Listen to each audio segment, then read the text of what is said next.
Nothing good ever comes from a cave mission. They're always full of creepy creatures. And sometimes you get stuck under rubble.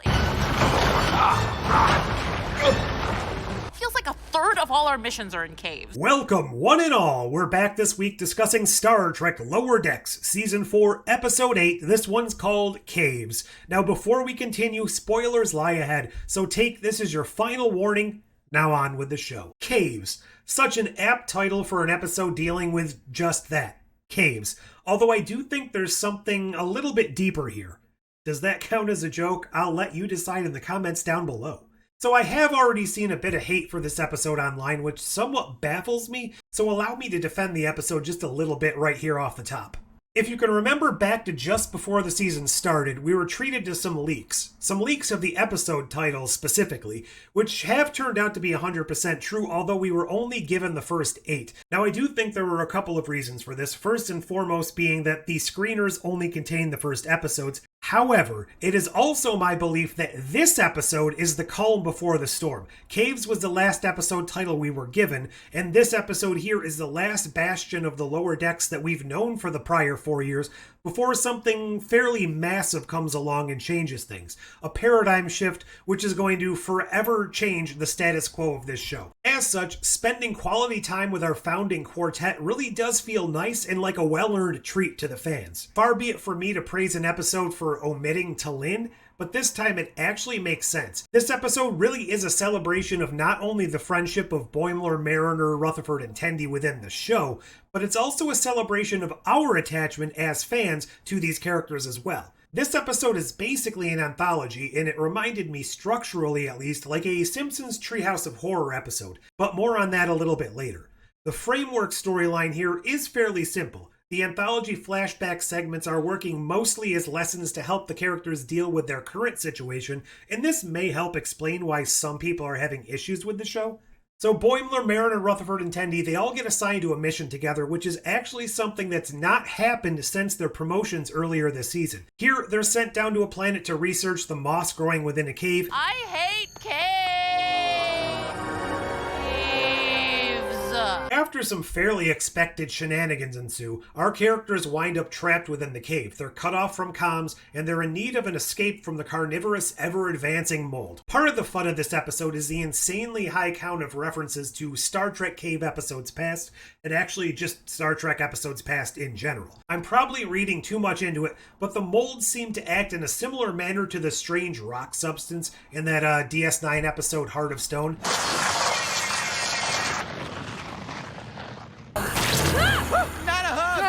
It's eating my food! Which was later revealed to be a changeling, but that's irrelevant to the story right now. Taking a break from the framework storyline, we get our first flashback to a time that happened fairly recently when Boimler was on a cave mission with a conspiracy theory guy. Levy, whoa, one of the worst guys to get stuck in a cave with. Did he go on and on about his conspiracies? Oh, yeah. Well, here we see, at least to me, a pretty clear-cut reference to one of the earliest Enterprise episodes, Strange New World. This was the episode where they head down to a planet to do some camping, but they get trapped in a cave, and there's a whole lot of rampant paranoia and a belief that someone is plotting behind their backs with hidden creatures, all of that stuff. There's someone back there. I heard voices. Are you gonna tell me I'm imagining things too? Pretty convenient storm. This has Vendorian written all over it. Now, it is discovered in this episode of Lower Decks that there actually are beings plotting here. A Vendorian doctor. Their planet is quarantined and few people ever do see them. Which were a crazy, shape-shifting squid species from the animated series. Their ability to rearrange their molecular structure into anything with the same general size and mass. Which have also already briefly been mentioned in Lower Decks, but it's really nice to see them back. The lesson from this flashback turned out to be... But I guess I've learned not to, I don't know, yell at you? I don't know. Actually, it was a lesson to show us that they can boost the comm signal by using some fancy magic rocks. The typical Star Trek stuff. Next up, we were given Rutherfords Tale, and boy were there references galore in this one. His story involved being trapped in a cave with a beast. This beast turned out to be a sentient mother protecting her child. The guide in this cave was killed. She had to transfer her consciousness through skin-to-skin contact in order to rebirth herself in a clone body by using Rutherford as an incubator.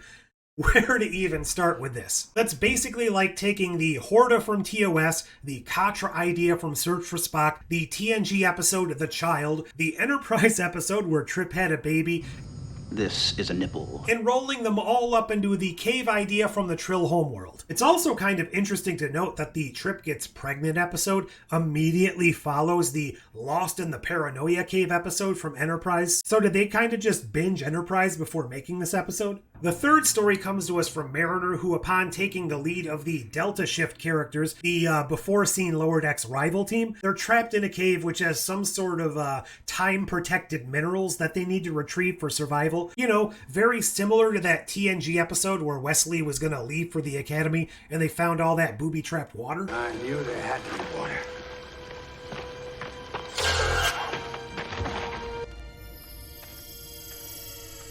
Ugh, I feel terrible. Did you get older? It also kind of felt like the temporal field anomaly, which aged them up the closer they got to the mineral, was sort of reminiscent of DS9's Time's Orphan episode. Come on, just take my hand.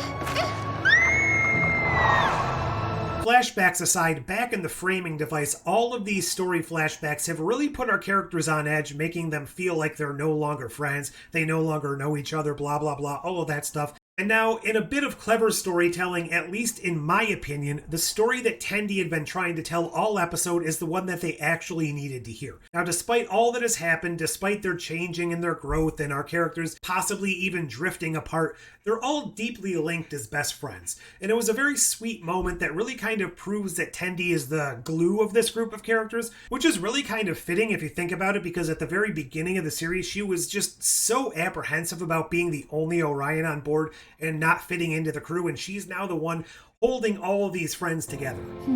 I'm glad you guys are my friends. Also, it shows another nice example of just how Tendi and Rutherford are so on the same wavelength. Is it a living thing? Nope. Is it a isolinear optical chip? Yes! Holy crap! You got it in two! But let's not really tackle that element today. Remember, way back in this video early on I made my Treehouse of Horror comment. Well, it comes back into play here because at the very end of the episode it's revealed that the Moss was actually just more Vendorians in disguise, I think, and two of them shapeshift from stalagmites. It appears that the junior officers have rekindled their friendship. By not allowing their new responsibilities to destroy what's truly important. Which was very reminiscent of Kang and Kodos, at least to me. No, not those ones. These ones. Shaped like our number 4. Makes you think. Okay, so the mystery ship, not present in this episode. T'Lyn, also not present in this episode. In fact, we really only see minor recurring characters in this episode outside of our main lower deckers, although I guess you could say Dr. Ta'ana is a exception to that. This episode truly did seem like something special, like a moment to sit back, take a breath, and enjoy time with the characters who are basically the heart of the series. To watch them as they reaffirm their friendship to each other and to just see how well they work together as a team. And I really hope I'm not manifesting any ill will here by saying all these things, but it really does feel like this was placing a bookend on the story so far and kind of setting things up for the changes the finale will bring and the new normal of season 5. But at the end of the day, I think this episode was just a good show of growth for not only our characters, but for the series itself. Had this been season 1, the cave jokes would have literally been all we had. There would have been precious little character depth, no real integration into the story, and they would have just said, "Hey, this reminds me of the time Kirk met the Horta." Not saying there's anything wrong with that or that jokes such as these have no merit, but they're really not anything worth building a world upon. They don't allow for characters to become someone you care about. And if nothing else, this episode gave us some great bonding with characters that we have actually come to care about, or at least that's my take on it. What do you think? There were also tons of other cave references thrown in here, but these are just a few of my favorites. Leave yours down below if you want. What did you think of this episode? I imagine it really only works if you fully committed to investing in the Lower Decks world, so leave all your thoughts down below. Like, share, subscribe, do all those fancy YouTube things, but until next time...